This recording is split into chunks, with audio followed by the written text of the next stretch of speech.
નમસ્કાર, GS news 24/7 માં આપનું સ્વાગત છે। હવે જોઈએ આજના સમાચાર। બાવડા બગોદરા નેશનલ હાઈવે પર ભાયલા ટોલનાકાની આજુબાજુ ચાલતી હોટલ ચાલકોની મનમાની સામે આવી। રાત્રિના સમયે આડેધર વાહનો પાર્કિંગ રોડ ઉપર કરવામાં આવેલા જોવા મળ્યા। સ્થાનિક સૂત્રોના જણાવ્યા મુજબ આ હોટલ ચાલકો પાસે લાયસન્સ પણ નથી। કેરાળા જીઆઈડીસી પોલીસની હદમાં આ હોટલો આવેલી છે।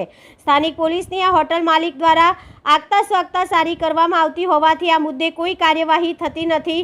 જો અમદાવાદ રૂરલ પોલીસમાં રાત્રિના સમયે પોલીસ દ્વારા કરવામાં આવતું નાઇટ પેટ્રોલિંગમાં આ વાહનો આખો રોડ ઉપર પાર્કિંગ થયેલા વાહનો ઉપર કેમ કાર્યવાહી નથી કરતા, એક મોટો સવાલ છે। આ મુદ્દે ઉચ્ચ અધિકારીઓએ ધ્યાન દોરવું જરૂરી હોય તેમ નથી લાગતું।